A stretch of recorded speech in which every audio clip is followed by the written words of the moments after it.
டிஎன்பிஎஸ்சியில் வந்து பார்த்தீங்கன்னா important portion 4 portion வந்து இன்னைக்கு சொல்ல சின்ன சின்ன போர்ஷன்ஸ். ஃபர்ஸ்ட் டாபிக் என்ன சொல்கிறாங்க அப்படின்னா எமர்ஜென்சி ப்ரொவிஷன்ஸ். இந்தியாவில் வந்து அவசர நிலை அப்படின்னு வந்தால் என்ன சொல்கிறாங்க?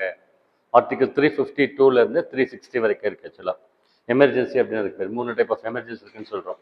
அந்த கான்செப்ட் வந்து பார்க்கலாம். ரெண்டாவது வந்து பார்த்தீங்கன்னா சென்ட்ரல் ஸ்டேட் ரிலேஷன்ஸ்னு ஒரு டாபிக் இருக்குது. மத்திய மாநில உறவுகள்னு சொல்லுவாங்க. 3 உறவுகள் வருது. என்னென்ன வருது அப்படின்னா administrative relations, day to day நிர்வாகம் பண்ணுறாங்க இல்லைங்களா, அதில் ஒன்று வருது. அதே மாதிரி சட்டமன்ற ரிலேஷன்ஸ், சட்டம் ஏற்றுறாங்க இல்லையா, லெஜிஸ்லேட்டிவ் ரிலேஷன்ஸ், அது வருது. இன்னொன்று ஃபினான்ஷியல் ரிலேஷன்ஸ், டேக்ஸ் வந்து இப்போ ஜிஎஸ்டி காமனாக வாங்குறாங்க, ஸ்டேட்டுக்கு சென்ட்ரல் கவர்மெண்ட்டுக்கு தனியாக பிரித்து தராங்க. இதை பற்றி எல்லாம் வருது. ஆக்சுவலாக ஃபினான்ஸ் கமிஷன் அந்த டாபிக்லாம் வருது. மூணாவது வந்து இந்தியாவில் வந்து அஃபிஷியல் லாங்குவேஜஸ் பற்றி சொல்கிறாங்க. ஷெட்யூல் 8ன்னு ஒன்று படித்தோம் ஞாபகம் இருக்கா? இந்தியாவில் வந்து பார்த்தீங்கன்னாக்கா அட்டவணை 8ன்னு ஒன்று இருக்குது. அதில் வந்து there are 22 officially recognized language by the government of India. எல்லா லாங்குவேஜும் கிடையாது, அந்த லிஸ்ட்டில் கொடுத்துருக்கிறது மட்டும்தான். ஒரிஜினல் கான்ஸ்டியூஷனில் 14 இருந்தது. அது அதுக்கப்புறம் பார்த்தீங்கன்னா 22 லாங்குவேஜஸ் இருக்குது. ஆக்சுவலாக போன யூபிஎஸ்சியில் கூட கேட்டிருக்காங்க. ஆக்சுவலாக அது ஒரு டாபிக் இருக்குது. இன்னொரு important topic panchayat Raj. Article 14 ஒன்று படித்தோம் அவருக்கு ஆர்கனைசேஷன் ஆஃப் வில்லேஜ் பஞ்சாயத்து அப்படின்னு பஞ்சாயத்து ராஜ் அப்படின்னு இருக்கு. ஒரு இம்பார்ட்டண்ட்டான போர்ஷன். லாஸ்ட் டைம் எல்லாம் கொஸ்டின் 3-4 கொஸ்டின் கேட்டு வச்சிருக்காங்க. அண்டர்ஸ்டாண்ட், ரொம்ப டெப்த்தாக கேட்டிருக்கிறாங்க. நான் கொஞ்சம் எடுத்துட்டேன். சரிங்களா? இந்த 4 டாபிக் வந்து நீ கவர் பண்ணிடலாம். ஜஸ்ட் நான் வழக்கமாக என்ன சொல்கிறேன் அப்படின்னா ஃப்ரெஷ் மைண்டு, ஒரு ஃப்ரெஷ்ஷாக இருங்க, ஒரு இன்ட்ரெஸ்டடாக இருங்க. சரிங்களா? அந்த டென்ஷன் இந்த டென்ஷன் அதெல்லாம் வச்சுக்கிட்டு உட்காராதீங்க. Be cool. ஃபர்ஸ்ட் லேர்ன் பண்ணுறோம், புது விஷயங்கள் லேர்ன் பண்ணுறோம். ஸோ ஒரு செடி விதை போடுற மாதிரி. So take it positive. சரியா? ஸோ ஃபர்ஸ்ட் பார்த்தீங்கன்னா எமர்ஜென்சியை பற்றி சொல்கிறாங்க. எமர்ஜென்சிங்கிறது என்ன, ஃபர்ஸ்ட் கான்செப்ட் என்ன சொல்கிறாங்க அப்படின்னா ஆர்டிகல் 352லேருந்து 360 அதை பற்றி சொல்லுது. 3 டைப் ஆஃப் எமர்ஜென்சி பற்றி சொல்ல போகிறோம்.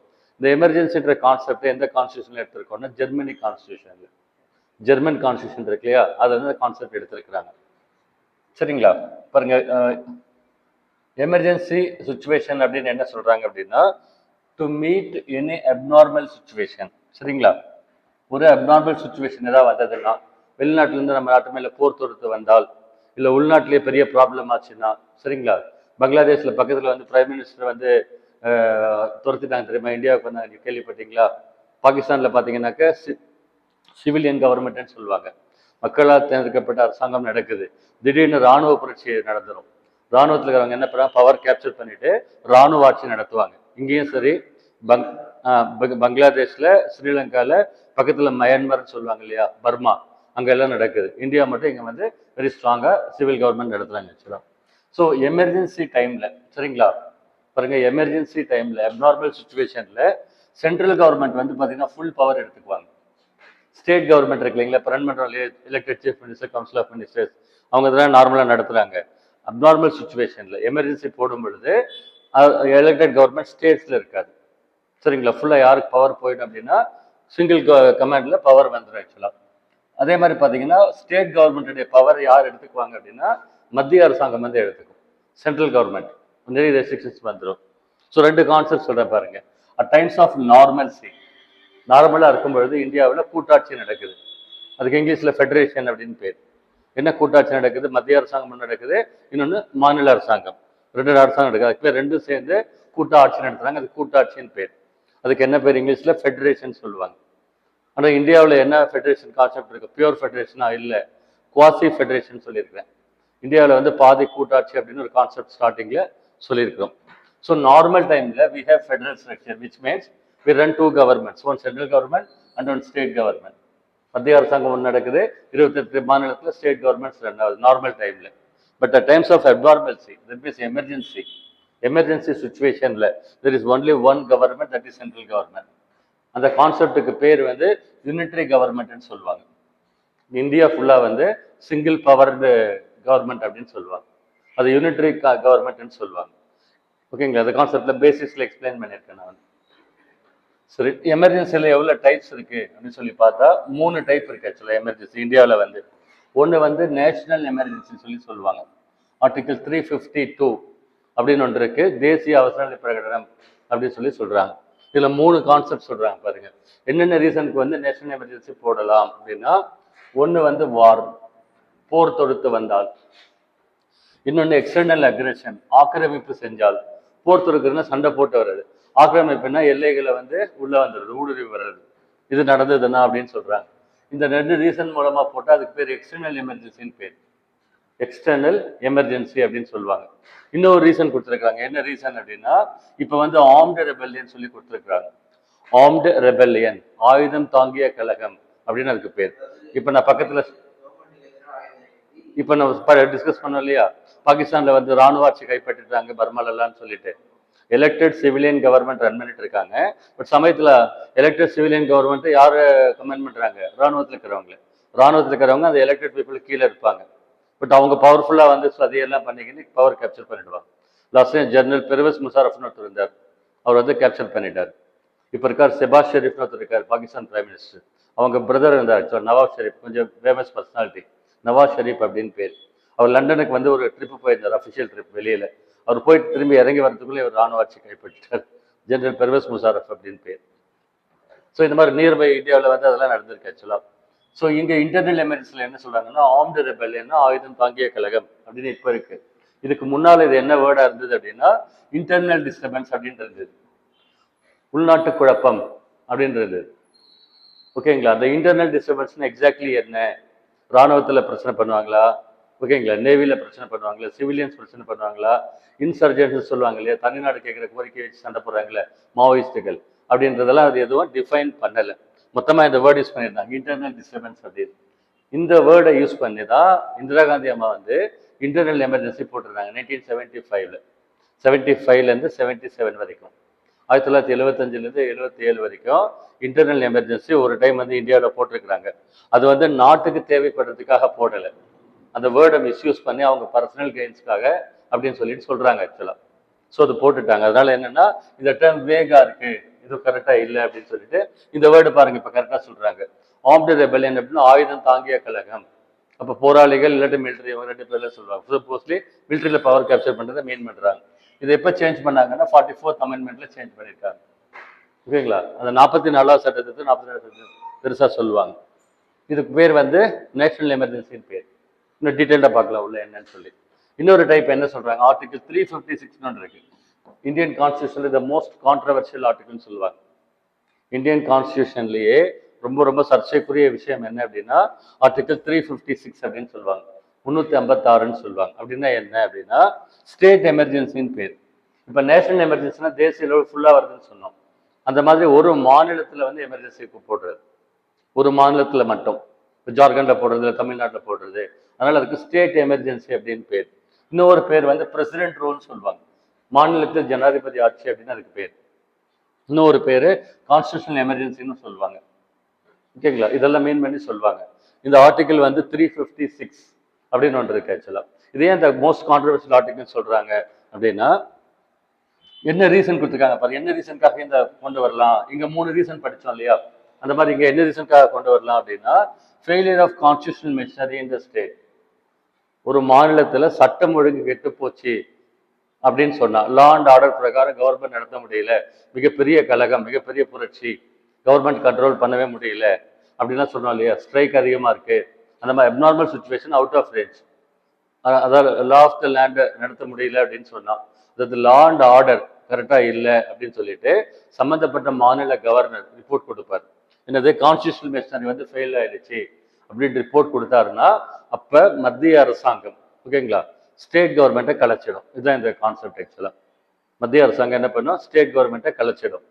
அப்படின்னா இன்னொரு மீனிங் என்ன சொல்ல வராங்க அப்படின்னா, சென்ட்ரல் கவர்மெண்ட்ல வேற ஒரு கட்சி கவர்மெண்ட் ஃபார்ம் பண்ணியிருக்காங்க, ஆளுங்கட்சி சென்ட்ரல் கவர்மெண்ட்ல ஃபார்ம் பண்ணியிருக்காங்க. மற்ற ஸ்டேட்ஸ்ல இவங்க இருக்கிறாங்க இல்லையா, 28 ஸ்டேட்ல ஒரு 15 ஸ்டேட்ல ஆளுங்கட்சியே இருக்கு. சப்போஸ் பிஜேபி இருக்காங்க, பிஜேபி இருக்கிறாங்க. அப்ப காங்கிரஸ் இருந்தது அந்த காலகட்டத்தில். சென்ட்ரல் கவர்மெண்ட்ல காங்கிரஸ், எல்லா ஸ்டேட் கவர்மெண்ட்லயும் காங்கிரஸ். ஆனா ஒரு 8-10 ஸ்டேட்ல மட்டும் வேற கட்சிகள்லாம் பவருக்கு வந்திருந்தாங்க. நம்ம படிச்சிருக்கோம் இல்லையா, சொல்றது புரியுதா பாருங்க. ஆரம்பத்துல காங்கிரஸ் கட்சி தான் ஃபுல் பவர். சென்ட்ரல் கவர்மெண்ட் ஃபுல்லா ஃபர்ஸ்ட் 30 வருஷம் சுதந்திரம் வாங்கி முதல் 30 வருஷம் காங்கிரஸ் கட்சி தான் கவர்மெண்ட் ரன் பண்ணாங்க. ஓகேங்களா, ஃபுல் பவர்ஃபுல் அவங்க. At the same time state government அவங்க தான் ரன் பண்ணாங்க. அந்த ஸ்டேட்ல எலெக்ஷன் நடக்கும், காங்கிரஸ் கட்சி தான் ஜெயிச்சது ஆக்சுவலா. நம்ம தமிழ்நாட்டில் 67 வரைக்கும் காங்கிரஸா இருந்துன்னு படிச்சோம் இல்லையா. அப்ப காங்கிரஸ் கட்சி இல்லாத ஸ்டேட் இருக்குல்ல, வேற கட்சி ஆள்றாங்கல்ல ஸ்டேட்ஸ் எல்லாம், அது அரசியல் காழ்ப்புணர்ச்சின்னு ஒரு வேர்ட்ஸ் கேள்விப்பட்டிருக்கீங்களா? அரசியல் காழ்ப்புணர்ச்சின்னு சொல்லுவாங்க. ஓகேங்களா, ஆகாதது, ஆகாம இருக்கிறது. அதுக்கு பேர் டீசெண்டாக சொல்லணும்னா அரசியல் காழ்ப்புணர்ச்சி. பாருங்க, ஸ்டாலின் வந்து எடப்பாடியை திட்டுறாரு, எடப்பாடி ஸ்டாலினை திட்டுறாரு, 2 பேரும் டெய்லி நியூஸ் பாருங்க. அண்டர்ஸ்டாண்ட். பாருங்க, ஒசூருக்கு வந்திருக்காரு, இப்போ மீட்டிங் போயிட்டு இருக்குன்னு நினைக்கிறேன். ஒசூரில் இருக்காரு, மீட்டிங் போயிட்டு இருக்கு. ஏதோ பேசிட்டு பட் நேரமாக பேசிட்டு ஈவினிங் போயிருந்தேன், பார்க்கலான்ட்டு பக்கத்தில் போய் பார்த்துட்டு வந்தேன். அதான் அங்கே நேற்று சேலம் கிருஷ்ணகிரி வந்து ஐ திங்க் இப்போ காலைல மீட்டிங் இருக்கு, ஒசூரில் அட்ரஸ் பண்ணிட்டு இருக்காருன்னு நினைக்கிறேன். இந்த மாதிரி மாற்றி மாற்றி சண்டை போட்டுக்கிறாங்க. அதுக்கு பேர் அரசியல் காழ்ப்புணர்ச்சின்னு சொல்லுவாங்க. அப்போ என்னன்னா, இந்திரா காந்தி அம்மா வந்து சென்ட்ரல் கவர்மெண்ட்ல நடத்தும் பொழுது ஓகேங்களா, எதிர்கட்சிகள் ஆடுற ஸ்டேட்ஸ் எல்லாம் இருக்குல்ல, பந்து அடிச்சு போட்டு அவனை ஸ்டேட்டை கலைச்சி விட்டுரும். அவனை பிடிக்கல அப்படின்னு ஏதாவது ரீசன் சொல்லி, இப்போ கவர்னர் வந்து சென்ட்ரல் கவர்மெண்ட் ஏஜென்ட் படிச்சுமா, கவர்னர் ரிப்போர்ட் தரணும். கவர்னர் யாருடைய கட்சியா இருக்கு? மோஸ்ட்லி ஆளுங்கட்சி ரெஃபர் பண்ற ஆளுங்களா இருப்பாங்க. அப்போ அவங்க கொடுத்துருவாங்க, அப்போ எடுத்துட்டு வந்து போட்டுருவாங்க. நிறைய டைம் போட்டிருக்கிறாங்க, ரொம்ப அதிகமாக மிஸ்யூஸ் பண்ணியிருக்காங்க. மணிப்பூர் ஸ்டேட்ல 10 டைம் போட்டிருக்காங்க. இப்பயும் அதே மணிப்பூர்ல போட்டிருக்காங்க டிஸ்டர்பன்ஸ். கொஸ்டின் கேட்டால் கேட்பாங்க, ஆர்டிகல் 356 லாஸ்டா ரீசெண்டாக எங்கே போட்டாங்க அப்படின்னு கேட்டால் மணிப்பூர் ஸ்டேட்ல இப்போ இது என்ன பிரசிடென்ஷியல் ரூல் தான் போயிட்டு இருக்கு. ஆர்டிகல் 356 இம்போஸ் பண்ணியிருக்காங்க. இப்போ அட் ப்ரெசென்ட்ல வந்து அதிகமான டைம் வந்து போட்ட ஸ்டேட்டும் மணிப்பூர் தான். ஐ மீன் அங்கே சண்டை போட்டுக்கிட்டே இருக்காங்க, ஒரு ப்ராப்ளம் அதனால சொல்றாங்க. ஸோ இதுக்கு இதனால இது வந்து என்ன சொல்றாங்கன்னா, பிடிக்கல அப்படின்னு சொன்னாக்க கலைச்சிடுவாங்க, ஏதோ ஒரு காரணத்தை சொல்லி கலைச்சிடுவாங்கன்னு சொல்றாங்க. அப்படி மீன் பண்ணி சொல்றாங்க. ஸோ உள்ள பார்க்கலாம் டீட்டெயில்ஸ்குள்ள, சரியா? ஸோ இது வந்து 2வது சொல்றாங்க. 3வது இன்னொன்று வந்து ஃபினான்ஷியல் எமர்ஜென்சின்னு ஒன்று இருக்கு. ஆக்சுவலாக இந்த நோட்ஸ் கட் ஆகிட்டு இருக்கு. 3வது ஃபினான்ஷியல் எமர்ஜென்சி 360 ஒரு ஆர்டிக்கல் இருக்கு. ஆக்சுவலாக இந்தியாவுக்கு ஃபுல்லாக ஃபினான்ஷியல் எமர்ஜென்சி.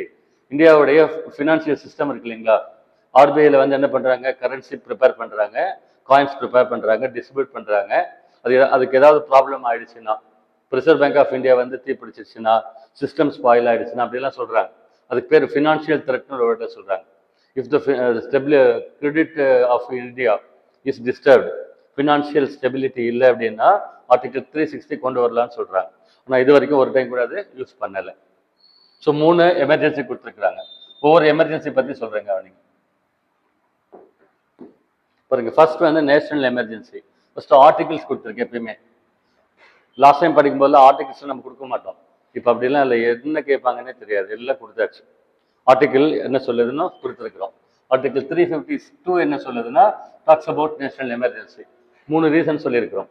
வார், external aggression, armed rebellion. 3 reason கொண்டு வரலாம்னு சொல்லியிருக்கிறோம். 2வது 353 என்ன சொல்றாங்க, 352 நேஷனல் எமர்ஜென்சி போட்டா அது எஃபெக்ட் என்ன, சென்ட்ரல் கவர்மெண்ட்ல வந்து இப்போ லோக்சபா மேல எஃபெக்ட் என்ன, ராஜ்யசபா மேல எஃபெக்ட் என்ன, அப்போ ஸ்டேட் கவர்மெண்ட்ல எலெக்டட் கவர்மெண்ட் இருக்குல்ல அது மேல எஃபெக்ட் என்ன, ஸ்டேட் கவர்மெண்ட்ல சட்டமன்றம் இருக்குல்ல அது மேல எஃபெக்ட் என்னன்ட்டு ரொம்ப டீட்டெயில்டாக அதை பத்தி சொல்றாங்க அந்த ஆர்டிக்கல். சரியா? என்ன நேஷனல் எமர்ஜென்சி போடும்போது என்ன அர்த்தம், ஆக்சுவலா மாநிலத்தில் இருக்கிற சட்டமன்ற பவர்ஸ் ஃபுல்லாக சென்ட்ரல் கவர்மெண்ட்டுக்கு போயிடும், மாநிலத்தில் எலெக்டட் கவர்மெண்ட்டே இருக்காது. அந்த மாதிரி சொல்றாங்க. அதுல 354 என்ன சொல்றாங்க அப்படின்னா 352 போடும் பொழுது ஓகேங்களா, ஃபினான்ஷியல் ரெவென்யூ டிஸ்ட்ரிபியூஷன் பத்தி சொல்றாங்க. ரெவென்யூ டிஸ்ட்ரிபியூஷன் இப்போ நார்மல் டைம்ல என்ன பண்றாங்க, கலெக்ட் பண்ணிட்டு சென்ட்ரல் கவர்மெண்ட் ஸ்டேட் கவர்மெண்ட் பிரிச்சு தராங்கன்னு சொல்றோம். அப்ப இந்த சமயத்துல ஸ்டேட் கவர்மெண்ட்டே இல்லையே, அப்ப என்ன அலைன்மெண்ட்னு சொல்றாங்க. டிஸ்ட்ரிபியூஷன் ஆஃப் ரெவென்யூ 352 போடும்போது என்ன அப்படின்னு ஆர்டிக்கல்ல சொல்றாங்க. 355 என்ன சொல்றாங்க அப்படின்னா, it is the duty of the union government to protect state government. ஓகேங்களா, அம்மா எப்படி வந்து குழந்தைய பாத்துக்கிறாங்களோ நல்லா புரிஞ்சுக்கோங்க, அந்த மாதிரி இந்தியாவில் மத்திய அரசாங்கம் தான் ஃபுல் பவர், தாய் மாதிரி. எல்லா ஸ்டேட்ஸுக்கும் இந்தியா பூமிக்கு தாய் மாதிரி யார் சொல்றாங்க, central government. So it is the duty of the central government to protect all states and union territories. என்ன வந்தாலும் பார்த்துக்கிறது யாருடைய பொறுப்பு, சென்ட்ரல் கவர்மெண்ட் யூனியன் கவர்மெண்ட்டுடைய பொறுப்புன்னு சொல்றாங்க. 355 சொல்றாங்க. ஸோ 356 என்ன சொல்லுது, இப்போ பார்த்தோம் இல்லையா, மாநிலத்தில் வந்து ஜனாதிபதி ஆட்சி கொண்டு வரதை பற்றி சொல்லுது. 357 என்ன சொல்லுது, 356 போடும் பொழுது ஒரு மாநிலத்தில் 356 நீங்க ப்ரொக்ளைம், இப்போ மணிப்பூர்ல ப்ரொக்ளைம் பண்ணியிருக்கிறாங்க அப்படின்னா எக்ஸிக்யூட்டிவ் பவர் யார் எக்ஸசைஸ் பண்றாங்கன்னு சொல்லுது. நிர்வாகம் நடத்துறாங்க இல்லையா, இப்போ எலெக்டட் கவர்மெண்ட் நடத்துறாங்கன்னு பார்த்தோம். இப்போதான் எமர்ஜென்சி போட்டிருக்கோம் இல்லையா, இப்போ எலெக்டட் கவர்மெண்ட் எக்ஸிக்யூட்டிவ் ஃபங்க்ஷன் பண்ண முடியாது. அப்ப யார் பண்றாங்க, டைரக்டா என்ன பண்ண, கவர்னர், டவுன் த லைன் வந்து கவர்மெண்ட் அஃபீஷியல்ஸ். கவர்னர் ரூல் பண்றாரு, பேர் கவர்னர் ஆட்சின்னு பேர். இன்னொரு பேர் வந்து கவர்னர் ஆட்சின்னு பேர். மாநிலத்துல கவர்னர் ஆட்சி, பிரசிடென்ட் ரூல். பிரசிடென்ட் ஏஜென்டான கவர்னர் வந்து ரூல் பண்றாருன்னு அர்த்தம். 358 சொல்றாங்க பாருங்க. கொஸ்டின் பேப்பர்ல ரிப்பீட்டடா கேட்டிருக்காங்க. என்னென்ன சொல்றாங்க அப்படின்னா 352 போடும் பொழுது article 19 is automatically suspended. Article 19 என்ன படிச்சோம்? சாம் ஆர்பின் படிச்சோம், ஞாபகம் இருக்கா? Right to freedom of speech அப்படின்லாம் படிச்சோம்.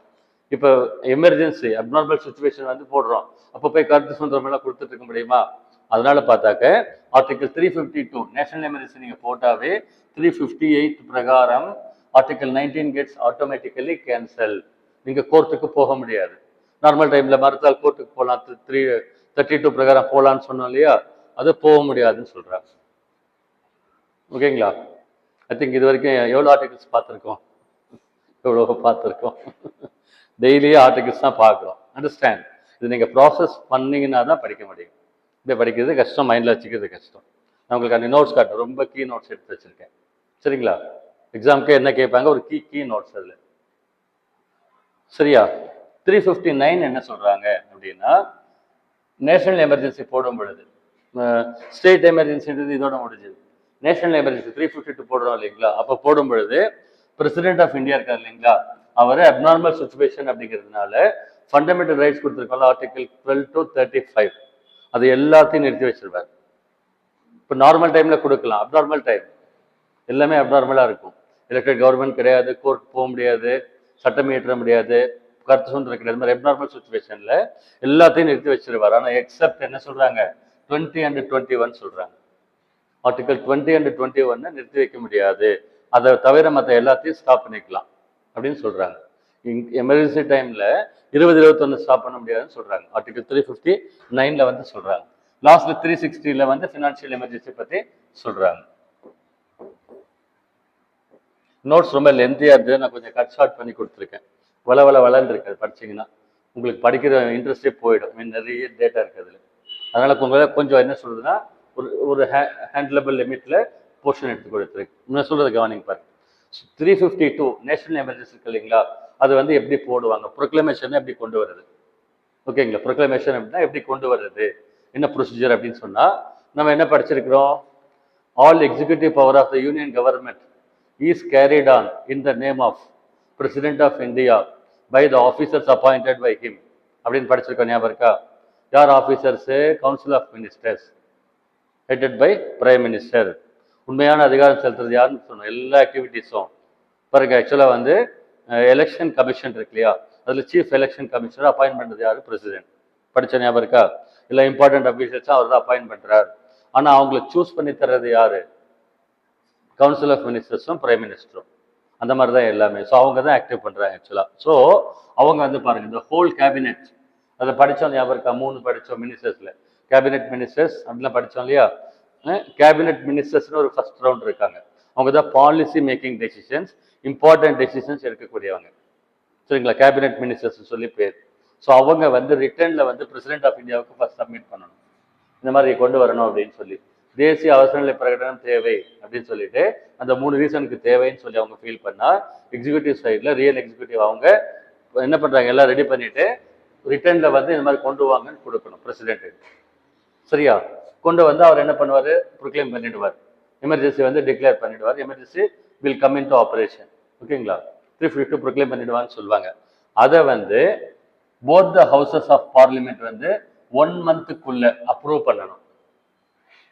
எமர்ஜென்சி டிக்ளேர் பண்ணிட்டீங்க, it is in operation, but it is to be approved by the parliament, by both the houses. ஓகேங்களா? 2 ஹவுஸும் அப்ரூவ் பண்ணணும். எவ்வளோ நாளைக்குள்ள அப்ரூவ் பண்ணணும் அப்படின்னா 1 monthக்குள்ள. இதுக்கு முன்னே 2 months இருந்தது ஆக்சுவலாக, இப்போ மாற்றிருக்காங்க 1 monthக்குள்ள அப்ரூவ் பண்ணணும். என்ன மெஜாரிட்டியில்? 2/3 மெஜாரிட்டியில் அப்ரூவ் பண்ணணும்.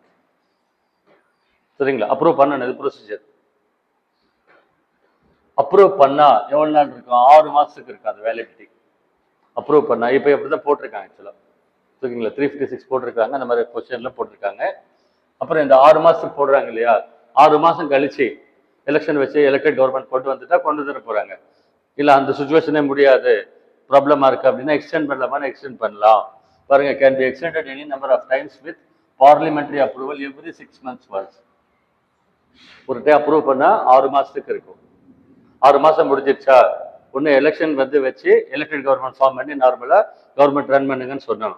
சுச்சுவேஷன் இல்லை, திருப்பி எமர்ஜென்சி தான் கண்டினியூ பண்ணணும் அப்படின்னா கண்டினியூ பண்ணலாம். 6 மாதம், இன்னொரு 6 மாதம் கண்டினியூ பண்ணலாம். சேம் ப்ரொசீஜர் அப்ரூவ் பண்ணுவாங்க. சரிங்களா? லோக்சபா இல்லை அப்படின்னு சொன்னா பிறகு என்ன பொசிஷன் சொல்றாங்கன்னா, if Lok Sabha is not there in session or about to get dissolved, Lok Sabha இல்லை அப்படின்னு ஒரு கண்டிஷன் ஒரு இல்லைன்னு சொன்னா, ஐ மீன் என்னன்னா கலைச்சிட்டு அடுத்த எலெக்ஷன் போற சுச்சுவேஷன் அப்ப இருக்கும்.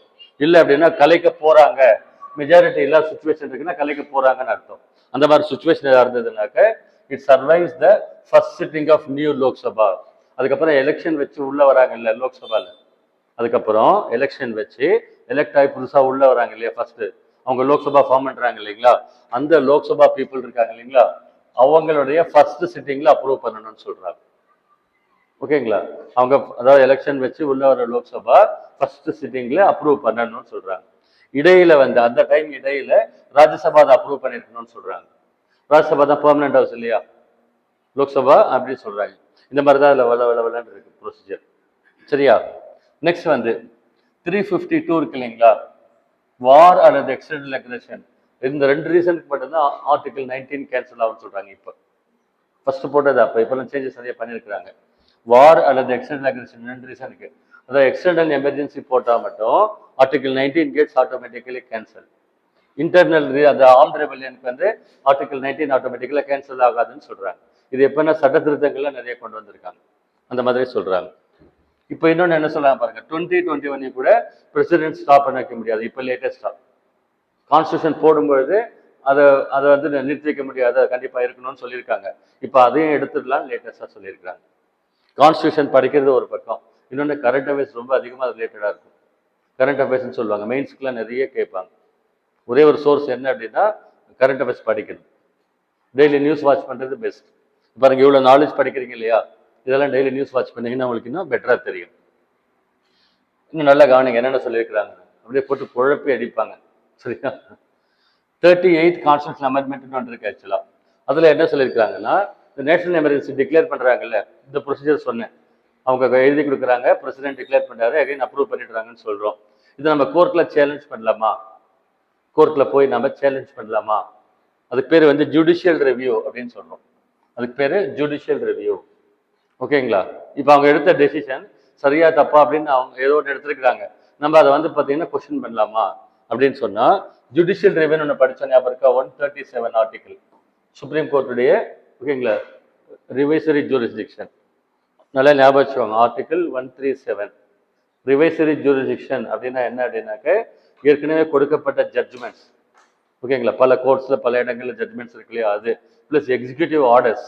இப்போ சிஎம் பாஸ் பண்ணுறாரு, பிஎம் பாஸ் பண்ணுறாரு, ஒரு ஆணையர் பாஸ் பண்ணுறாரு, சம்திங் வாட் எவர், இந்தியாவில் பாஸ் பண்ண எனி எக்ஸிக்யூட்டிவ் ஆர்டர்ஸ் ஜிஓ, ஓகேங்களா, அது ப்ளஸ் வந்து ஜட்ஜ்மெண்ட்ஸ்.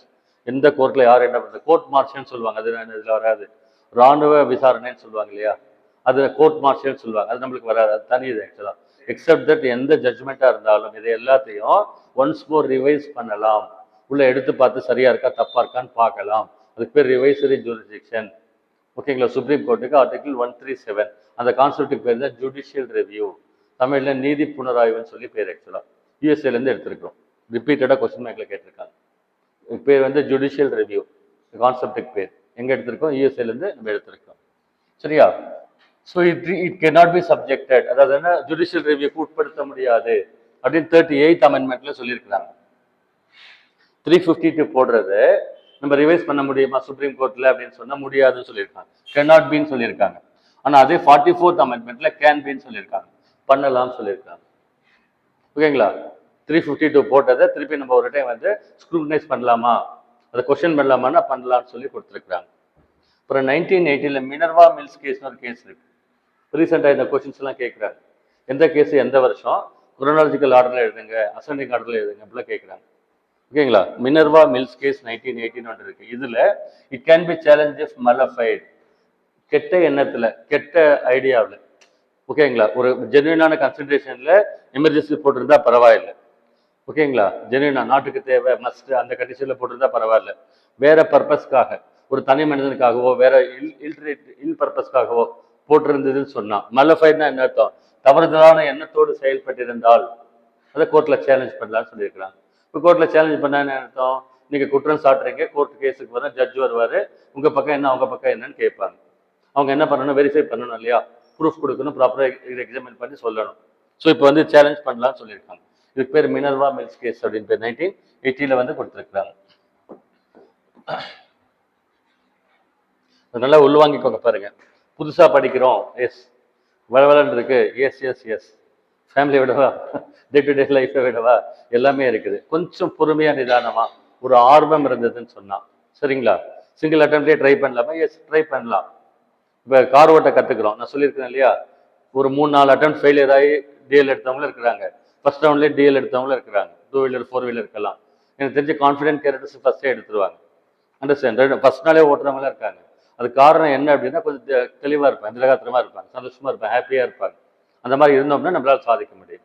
கியூரியாசிட்டின்னு சொல்கிறோம் இல்லையா, அந்த மாதிரி சொல்கிறேன். ஸோ படிக்க ஒரு மாதிரி கசகசன்னு இருக்குது, நான் அதை எக்ஸ்பிளைன் பண்ணுறேன் இல்லை, உங்களுக்கு புரியுது நான் சொல்கிறதெல்லாம்.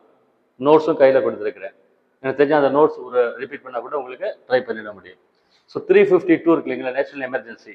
இந்தியாவில் இது வரைக்கும் யூஸ் பண்ணியிருக்கிறாங்களா, போட்டிருக்கிறாங்களா அப்படின்னு பார்த்தா போட்டிருக்கிறாங்க. எப்போ போட்டிருக்காங்க அப்படின்னா, இந்தோ சைனா வார் 1962. சைனா வந்து இந்தியா மேலே வார் வந்தது. எங்கே எதனால் வந்தது அப்படின்னாக்க, நார்த் ஈஸ்டர்ன் ஃப்ரண்டேஜ் ப்ரொவின்ஸ் அப்படின்ட்டு இருக்கு ஆக்சுவலாக, சரிங்களா. இந்த பக்கம் அருணாச்சல் பிரதேசம் இருக்கு இல்லையா, கேள்விப்பட்டீங்களா, அருணாச்சல் பிரதேசம்ல நிறைய ஏரியாவுக்குள்ளே வந்து அக்யூபை பண்ணிட்டாங்க. பார்டர் பார்க்க, இந்த பக்கம் சும்மா ஒரு பார்டர், ஒரு ஃபென்சிங் போட்டு வச்சிருக்கிறாங்க, இந்த பக்கம் ஒரு 10 மிலிட்ரி மேன், அது ஒரு 10 மிலிட்ரி மேன் நிற்கிறாங்க.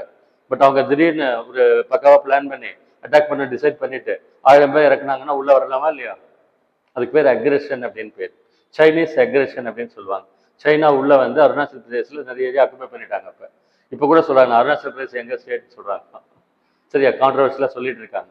ஸோ அப்போ வந்து இந்தியாவில் எமர்ஜென்சி கொண்டு வந்தாங்க 1962லேருந்து 1968 வரைக்கும். அப்போ இந்தியாவுக்கு சைனாவுக்கும் வார் வந்தது, இந்தோ சைனா வார். இந்தியாவுக்கு சீனாவுக்கு வார் வந்தது. எப்போ இந்தியாவுக்கு சீனாவுக்கு வார் வந்தாலும் இந்தியா தோத்துடும், சீனா ஜெயிச்சிடும். நம்மளை விட பயங்கர பவர்ஃபுல், சரியா. சப்பபுக்குக்காரங்க, மங்கோலியன் ரேஸ், என்ன சாப்பிட்றாங்க, பாம்பு, தேல், இந்த முருங்காய் எல்லாம் கேள்விப்பட்டிருக்கீங்க இல்லையா, காய்கறி கடையில் முருங்காய் எல்லாம் விற்று பார்த்துருக்கீங்களா, அங்கே ஃபுல்லாக பாம்பாக கிடக்கும். வாங்கி நீட்டாக சாப் பண்ணி கற்பம்பூச்சி, பாம்பு, தேல், கொடுக்கு இதெல்லாம் சாப்பிடுவாங்க. இதெல்லாம் சாப்பிட்டு எப்படி டெவலப் ஆயிருக்காங்க தெரியுமா, உடம்பு எப்படி எப்படியெல்லாம் வளையும் தெரியுமா. ஜிம்னாஸ்டிக்ஸில் லேடிஸ் பார்த்துருக்கீங்களா, சைனீஸ் லேடிஸ். ஆக்சுவலாக வந்து ஒலிம்பிக் கேம்ஸ் இருக்கு இல்லையா, அதில் அதிகமான மெடல்ஸ் ஃபர்ஸ்ட் அமெரிக்கன்ஸ் அடிப்பாங்க, ரெண்டாவது சைனீஸ் அடிப்பாங்க. ஜிம்னாஸ்டிக்ஸில் பாடி ஃபுல்லாக எப்படி வேணால் ரொட்டேட் ஆகும் அவங்களுக்கு. குங்ஃபூ, கராட்டே இந்த மாதிரிலாம் டெவலப் ஆயிருக்காங்க அவங்க. ஸோ அவங்க டெவலப் ஆகிட்டாங்க நல்ல. ஐ மீன் இப்போ வந்து சைனா வந்து வேர்ல்டில் நம்பர் 2 கண்ட்ரி இன் ஜிடிபி. அமெரிக்காவுக்கு பயங்கர போட்டியாக வந்துக்கிட்டு இருக்கு அப்படின்னு சொல்லுவாங்க. ரெண்டாவது கண்ட்ரி வந்து சைனா.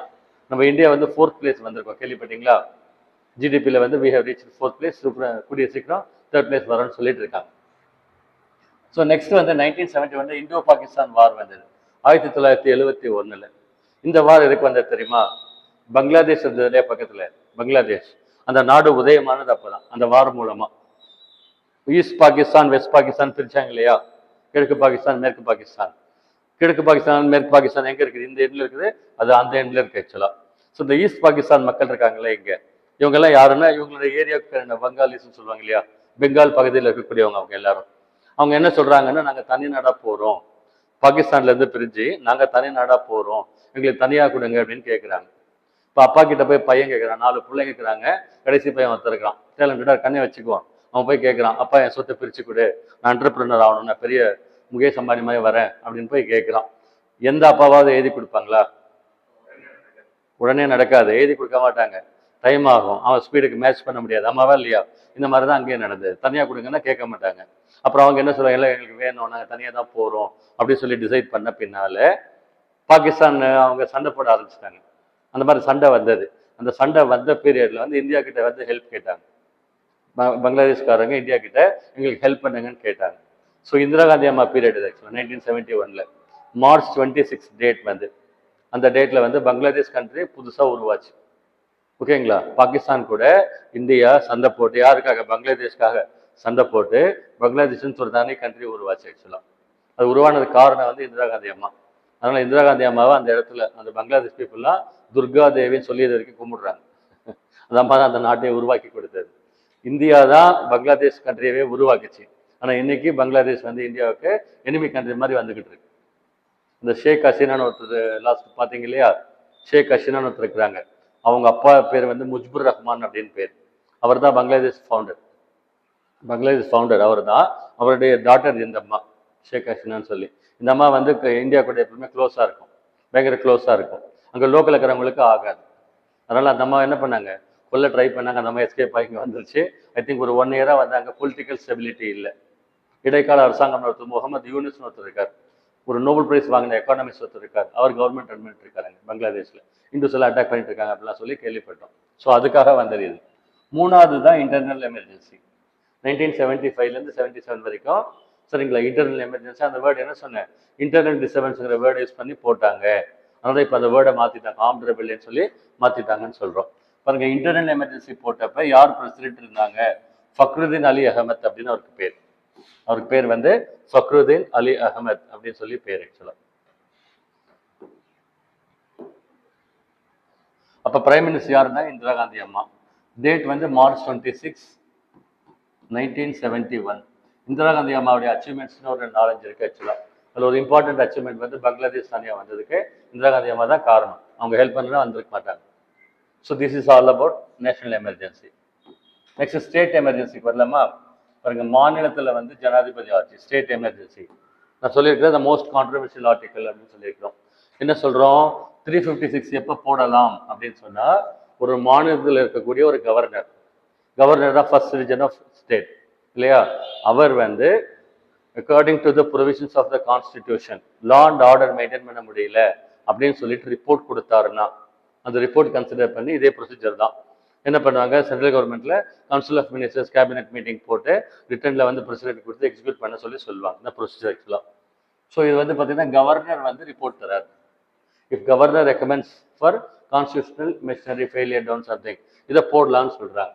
இதை வந்து 2 மாசத்துக்குள்ள அப்ரூவ் பண்ணணும் பார்லிமெண்ட்ல, போத் த ஹவுசஸ். 356 போடுறதுக்கும் போட்ட பின்னால 2 monthsக்குள்ள அப்ரூவ் பண்ணணும். லோக்சபா இல்லை அப்படின்னு சொன்னா, ஃபர்ஸ்ட் சிட்டிங் ஆஃப் லோக்சபா இருக்கு இல்லையா, அதுல இருந்து 30 நாளைக்குள்ள லோக்சபா அப்ரூவ் பண்ணணும். புது லோக்சபா எலெக்ட் ஆகி உள்ள வந்த பின்னால 1 மாசத்துக்குள்ள அப்ரூவ் பண்ணணும். இடையில என்ன பண்ணணும் ஆக்சுவலா, ராஜ்யசபா அப்ரூவ் பண்ணிருக்கணும். இன்னும் ராஜ்யசபா எப்பயுமே இருக்கும், பர்மனண்டா இருக்கும், அதை அப்ரூவ் பண்ணிருக்கணும்னு சொல்றாங்க. அப்ரூவ் பண்ணா எவ்வளவு நாள் இருக்கும், 3 மாசம் இருக்கும். இதுக்கு என்ன மெஜாரிட்டி தேவை, சிம்பிள் மெஜாரிட்டி என்ன, சரியா. மேக்ஸிமம் எவ்வளவு நாள் எக்ஸ்டெண்ட் பண்ணலாம், 3 வருஷம் எக்ஸ்டெண்ட் பண்ணலாம். ஆனா 6 months ஒன்ஸ், 6 மாசத்துக்கு ஒரு வந்து லோக்சபா ராஜ்யசபா அப்ரூவ் பண்ணிக்கிட்டே இருக்கணும். 6 மாசம் ரெனியூவல் பண்ற மாதிரி 6 மாசம் போட்டு இன்னொரு 6 மாசம் என்ன தேவையான எக்ஸ்டெண்ட் பண்ணலாம். மணிப்பூருக்கு அப்படிதான் பண்ணாங்க, போனே போட்டிருந்தாங்க, திருப்பி இப்போ எக்ஸ்டென்ஷன் தான் கொடுத்துருக்காங்க ஆக்சுவலா. ஸோ இது வந்து எஃபெக்ட் என்ன அப்படின்னு சொல்லி பார்த்தா, இப்போ வந்து 356 போட்டா என்ன ஆகும் பாருங்க. Executive of the state government ceases to execute. மாநில அரசாங்கத்துடைய நிர்வாகம் இருக்கு இல்லைங்களா, நிர்வாகத்துறை, அது வந்து இல்லாம போயிடும். ஓகேங்களா. அப்போ இந்த ஃபங்க்ஷன் யார் பண்ணுவாங்க, சென்ட்ரல் கவர்மெண்ட் அதை பார்த்துக்குவாங்க. Elected chief minister, council of ministers மூலமா நடத்தின ஆக்டிவிட்டீஸை governor plus down the line வந்து கவர்மெண்ட் அஃபீஷியல்ஸ் வச்சு பார்த்துக்குவாங்க. லெஜிஸ்லேச்சர் இருக்கு இல்லையா, அதனுடைய ஸ்டேட் என்ன, மாநில சட்டமன்றம் ஒன்று இருக்கு இல்லையா, அதுக்கு தானே எம்எல்ஏவை எலெக்ட் ஆகி உள்ள வராங்கன்னு சொன்னோம். அதனுடைய கதி என்ன ஆகும் அப்படின்னா, அதை ஒன்று சஸ்பெண்ட் பண்ணிடுவாங்க, இல்லை கழிச்சிடுவாங்க. ஓகேங்களா. சஸ்பெண்ட் பண்ணிடுவாங்கன்னா டெம்பரரியாக க்ளோஸ் பண்ணுவாங்க. ஓகே, டிசால்வ் பண்ணதுன்னா டோட்டலாக கழிச்சிட்டு நெக்ஸ்ட் எலெக்ஷன் வர வரைக்கும் கழிச்சிடுவாங்க. இதை வந்து நம்ம சேலஞ்ச் பண்ணலாமா கோர்ட்டில், ஜுடிஷியல் ரிவ்யூன்னு சொன்னோம் இல்லையா, கோர்ட்டில் இதை பற்றி நம்ம கொஸ்டின் பண்ண முடியுமா, எப்படி நீங்கள் போடலாம் அப்படின்னு கேட்கலாமா அப்படின்னா, எஸ்ஆர் பொம்மை கேஸ் ஒரு கேஸ் வந்து 1994. சரிங்களா, நல்லா கவனிங்க பாருங்க, கொஸ்டின் கேட்பாங்க எனக்கு தெரிஞ்சு, நிறைய டைம் போட்டிருக்கிறாங்க.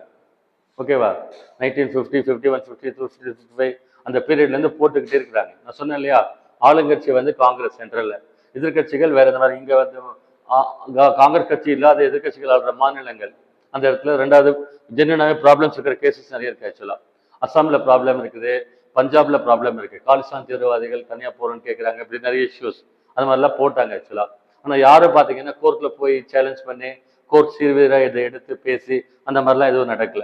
ஏதோ சொல்லுவாங்க, செய்வாங்க, கழிச்சு விட்டுருவாங்க, சொல்லுவாங்க, செய்வாங்க, கழிச்சு விட்டுருவாங்க, இப்படியே இது போயிட்டு இருந்தது ஆக்சுவலா. இப்போ கர்நாடகாவில் எஸ்ஆர் பொம்மைன்னு ஒருத்தர் இருந்தார் ஆக்சுவலா, சீஃப் மினிஸ்டர், 1994 இருந்தார். சரிங்களா, அவர் வந்து இதை வந்து சேலஞ்ச் பண்ணார் கோர்ட்ல. பொம்மை கேஸ் ரொம்ப ஃபேமஸான கேஸ், ஆர்டிகல் 356 இருக்கிற ஃபேமஸான கேஸ் வந்து பொம்மை கேஸ் 1994. அப்போ வந்து கோர்ட் என்ன சொல்லுது அப்படின்னா, 3 conditions ஒரு தெளிவா சொல்றாங்க. இந்த 3 காரணங்கள் இருந்தா நீங்க சேலஞ்ச் பண்ணலாம், கோர்ட்டுக்கு நீங்க கொண்டு வாங்க, நம்ம ஜஸ்டிஃபிகேஷன் பார்த்துடலாம்னு சொல்றாங்க.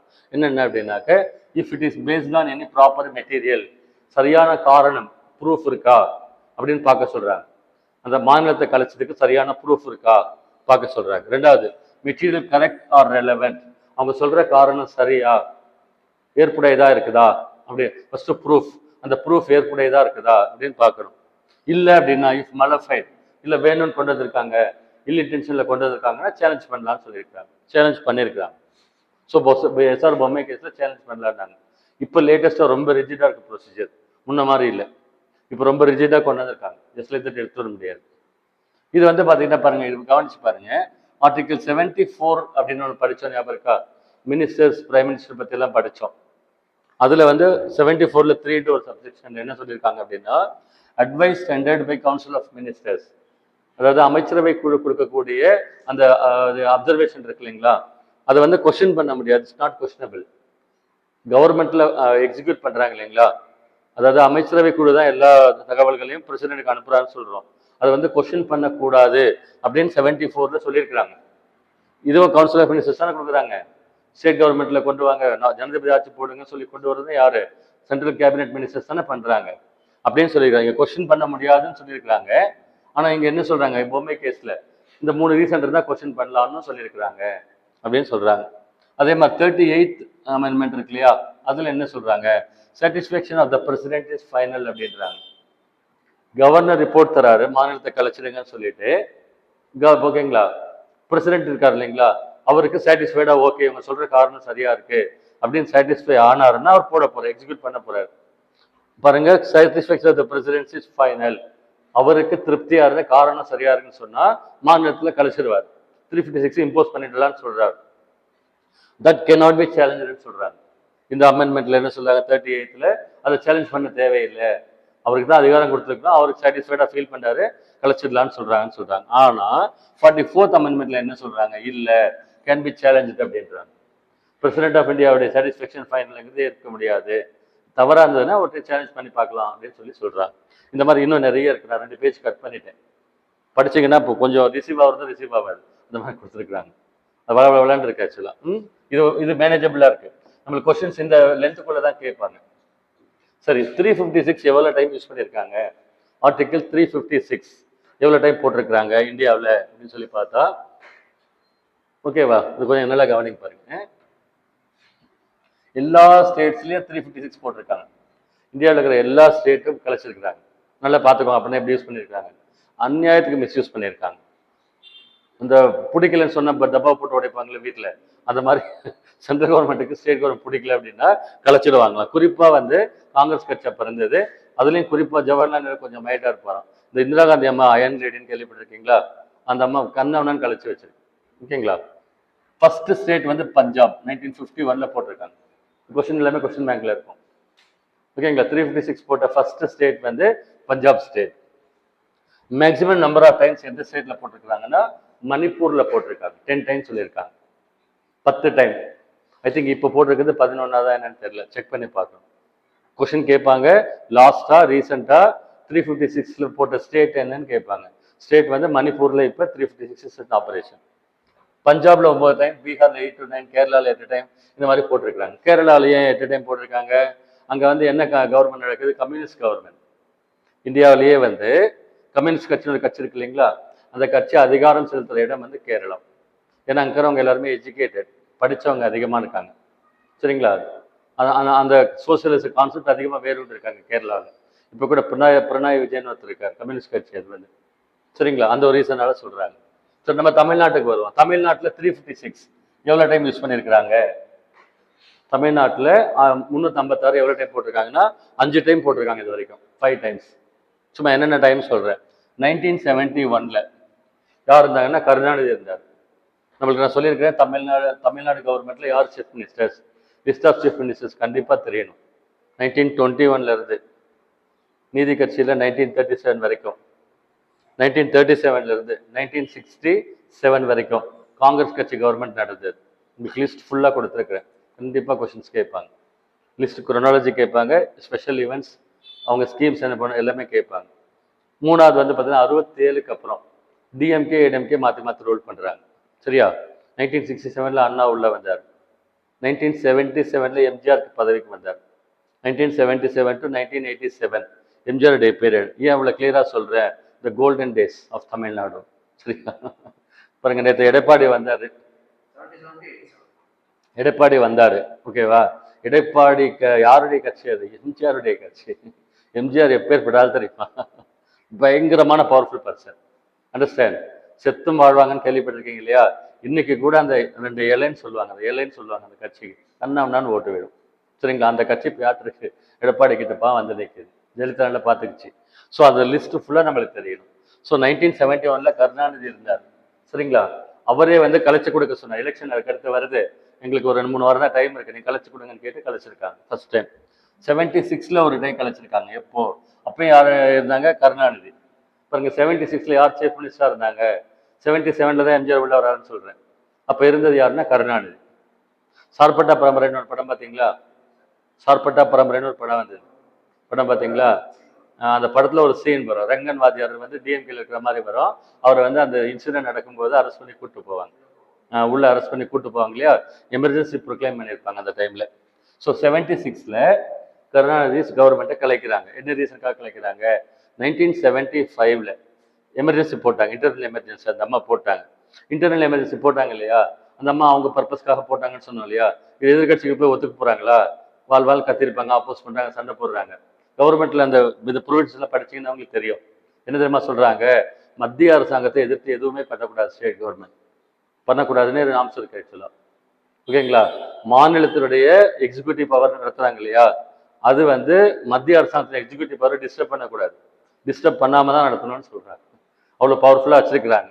ஸோ என்ன சொல்றாங்கன்னா, மத்திய அரசாங்கம் கொடுத்த அந்த எமர்ஜென்சி ரிலேட்டடான சுச்சுவேஷன்ல சொன்ன கண்டிஷன்ஸ் கமாண்ட்ஸை நீங்க ஃபாலோ பண்ணல, நாட் ஃபாலோ ஸ்ட்ரிக்ட்லி அப்படின்னு கலைச்சாங்க. அந்த படத்துல கலைச்சு கூட்டு போற மாதிரி சீன் வரும். இது 2வது. 3வது எப்போ போட்டாங்க? 1980 போட்டிருக்கிறாங்க, எம்ஜிஆர் பீரியட்ல. 77 to 87 எம்ஜிஆர் இருந்தாருன்னு சொல்றேன். சரியா? நான் சின்ன பையனா இருந்தேன், அவ்வளோ எனக்கு ரிசீவ் பண்ண முடியல. Kamarajar period, MGR period. இப்போ இருக்க மெச்சூரிட்டி அப்போ இல்லை இல்லையா? கரண்ட் அஃபேர்ஸ் படிச்சீங்கன்னா ரொம்ப நல்ல பயங்கர சூப்பராக இருக்கும்.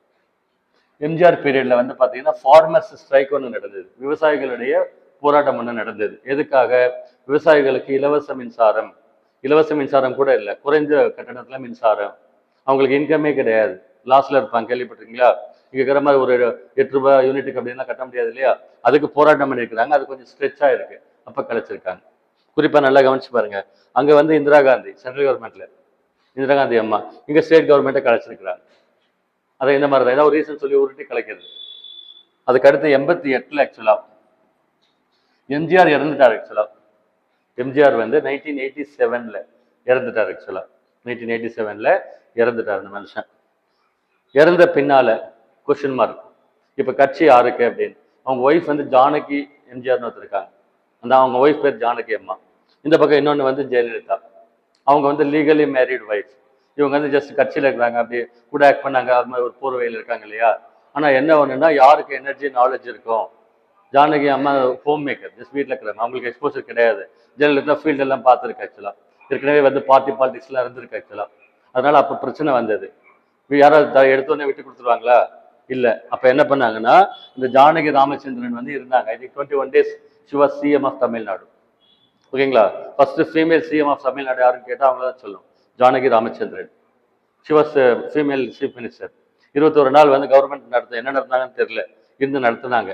அதுக்கப்புறம் அவங்களுக்கே தெரிஞ்சிருக்குது, சும்மா வம்புக்கு வீம்புக்கு இழுத்து பிடிச்சி வச்சுருக்கிறத விட இவ்வளோ பெரிய பேரியக்கம் ஏடிஎம்கே கட்சி, அதனால் அவங்ககிட்டே கொடுத்துலான்னு பெரிய மனசு பண்ணி எல்லாம் பேசி கன்வின்ஸ் பண்ணி தாராளமாக கொடுத்துட்டாங்க.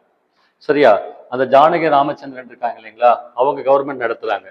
எம்ஜிஆர் செத்து போயிட்டாரு. எம்ஜிஆர் தான் மெஜாரிட்டி வச்சு கவர்மெண்ட் ரன் பண்ணாரு. இந்த ஜானகி ராமச்சந்திரன் பதவி ஏற்றிருக்கிறாங்க. நான் சொல்லியிருக்கேன்னா இல்லையா? பதவி ஏற்றுக்கிட்டாக்கா அப்நார்மல் சுச்சுவேஷன்ல பதவி ஏற்றிருக்கிறாங்க. ஷி ஷுட் ப்ரூவ் அவர் மெஜாரிட்டி. அவங்க மெஜாரிட்டி ப்ரூவ் பண்ணணும் அட் எனி காஸ்ட். இன்னைக்கு கூப்பிட்டு மெஜாரிட்டி இருக்கான்னு கேட்டால் ஓட்டு வந்துடணும், வரலன்னா கவர்மெண்ட் போயிடும், தான் கண்டிஷன். சரிங்களா? அந்த மாதிரி அவங்களுக்கு வந்து ஃப்ளோர் டெஸ்ட் எடுத்திருக்காங்க. No majority after vote of confidence. அதாவது ஆளுங்கட்சியை வந்து ஓட் ஆஃப் கான்ஃபிடன்ஸ் கேட்டிருக்கு, ஃப்ளோர் டெஸ்ட் கேட்டிருக்காங்க. அவங்களால ப்ரூவ் பண்ண முடியல. அந்த சுச்சுவேஷன்ல எமர்ஜென்சி இது கொண்டு வந்திருக்காங்க, 356 போட்டிருக்காங்க. இஃப் மெஜாரிட்டி இன்னைக்கு திடீர்னு போய் செக் பண்றாங்க காலையில, ஓட்டெடுப்பு எடுக்கிறாங்க, 118 சீட்டு வந்துடணும், வரலன்னா கவர்மெண்ட் போயிடும். இதை ப்ரொசீஜர். இதுக்கு பேர் ஜனநாயகம் அப்படின்னு சொல்லி பேர். சரிங்களா? லாஸ்டா 91ல என்ன நடந்தது? லாஸ்டா 1991ல அங்க ஒரு கேஸ் வந்தது. என்ன கேஸ் வந்தது அப்படின்னா, ராஜீவ்காந்தி படுகொலை செய்யப்பட்டார், கேள்விப்பட்டீங்களா?